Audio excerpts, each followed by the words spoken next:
Gaslighting laboral. Te cuento la historia de Roberto, que por años sufrió manipulación sutil y constante en su trabajo. Y es que hasta el que parece más fuerte o capaz puede ser blanco de esto. Psicochisme laboral, una historia real.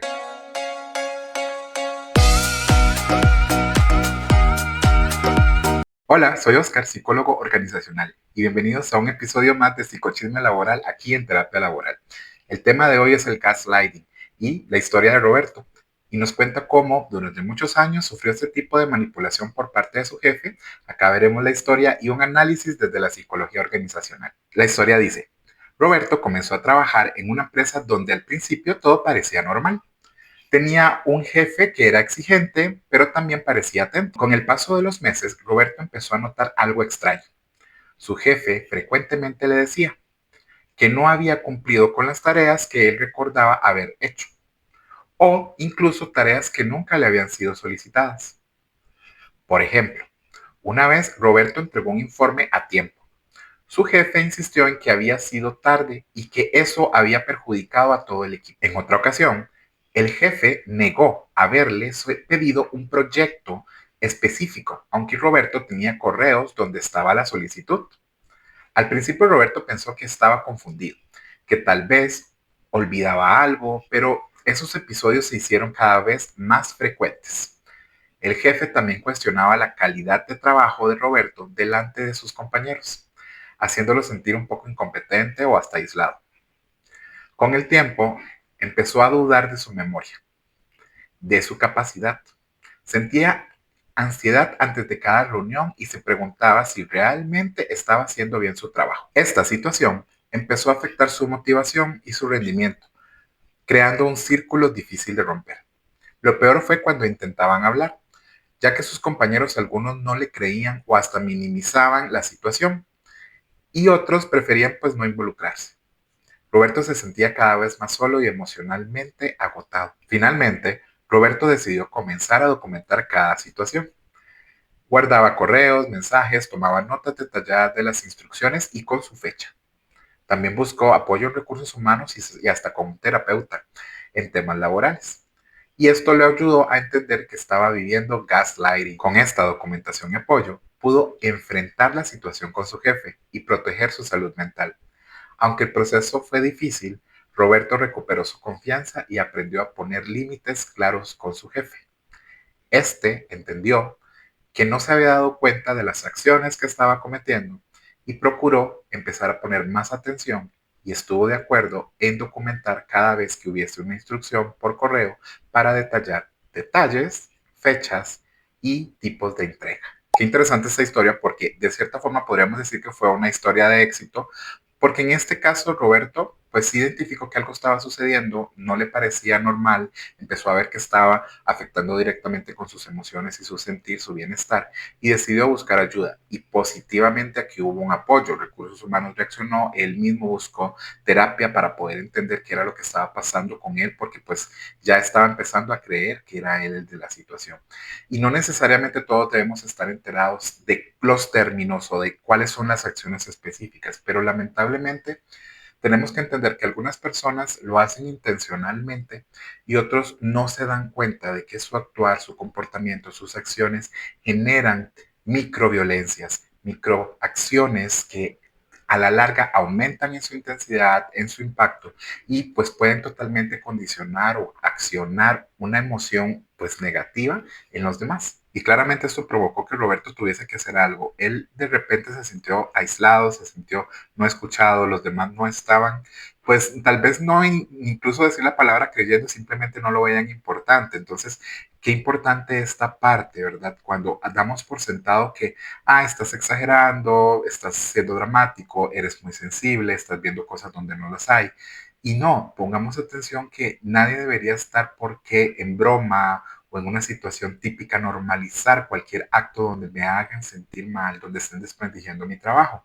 Si efectivamente Roberto fuese un empleado que no está dando la talla, por decirlo de alguna forma, el jefe tendría que tener justificaciones al respecto, documentación al respecto. Y es acá donde hago un hincapié. Roberto empezó a documentar sin saber si esa era una forma. Es que él necesitaba tener una prueba de que lo que le estaba pasando era real.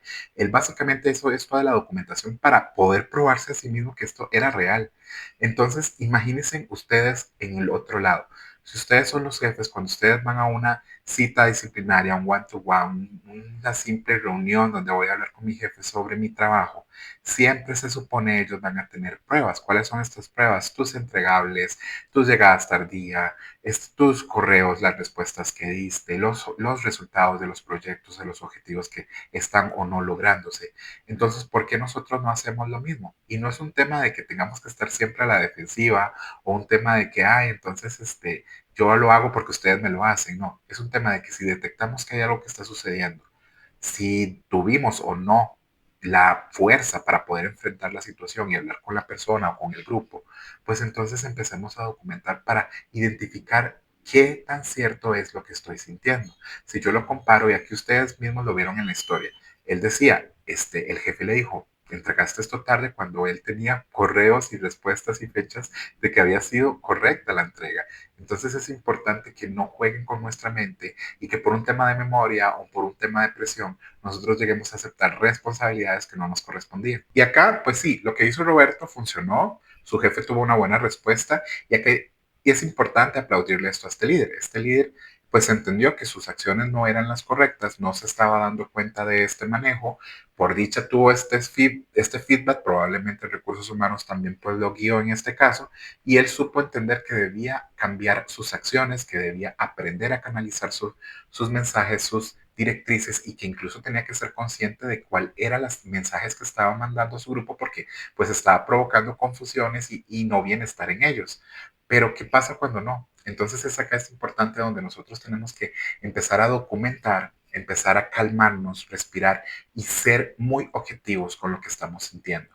Siempre me ha pasado, si yo siempre o no he entregado las cosas a tiempo, ¿qué opinan los que son más cercanos de mí? ¿Tienen un buen concepto? Decirles, sé honesto. Si me pasa que me atraso, si me pasa que no envío las cosas o que no cumplo con los objetivos, ¿te pasa conmigo que estás pendiente de si cometí errores porque los hago mucho o no? ¿Cómo es trabajar conmigo? Y ojalá exista esta confianza con nuestras personas y ojalá exista esta respuesta de parte de recursos humanos. Sabemos que hay muchos departamentos de recursos humanos o empresas per se, porque al final recordemos que recursos humanos obedece a la cultura y a los valores de una empresa.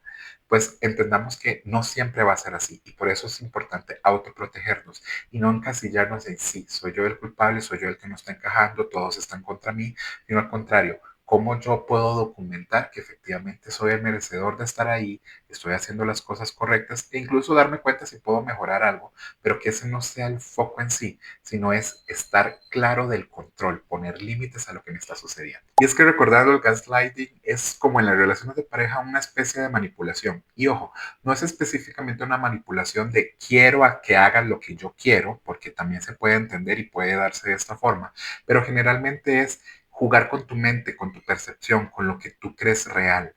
Entonces, si constantemente yo te estoy diciendo, es que te dije una acción, te dije que hicieras una tarea y no la hiciste o no la hiciste como te dije, y tú dices, pero es que sí había entendido, es que sí me lo había dicho, o no, esto nunca me lo dijo. Pues de repente eso lo podemos discutir muy fácilmente, ¿verdad? No, jefe, nunca me lo dijo en esta reunión, vea que yo tengo los apuntes o nunca que quedó en la minuta. Pero cuando te lo hace tan constantemente, tan sistemático, como el mobbing, como la violencia dentro de los espacios de trabajo, que son microagresiones silenciosas, no nos damos cuenta y es constante. Es que siempre llegas tarde, es que usted nadie lo soporta, es que nadie quiere trabajar con usted. ¿Quién es nadie? Cuando me han dicho específicamente que hubo una situación en la que yo pues perjudiqué o hice un malestar en un grupo de trabajo, cuáles son las acciones específicas, puntuales, en qué momento, en qué fecha, con qué personas yo hice algo que efectivamente está afectando, porque entonces si quiero saberlo, pues si es verdad tendré que cambiarlo, porque si no sería extraño, porque me tienen aquí si supuestamente nunca hago las cosas o siempre las entrego mal o siempre tengo errores. Entonces es importante identificar de dónde viene, con qué frecuencia y anotar todo lo que suceda. Si tengo una reunión con mi jefe Me voy inmediatamente, apunto en la reunión qué fue lo que me dijo y le mando un correo. Jefe, como acordamos en la reunión, voy a hacer esto para tal fecha con estas solicitudes. ¿Me puede confirmar?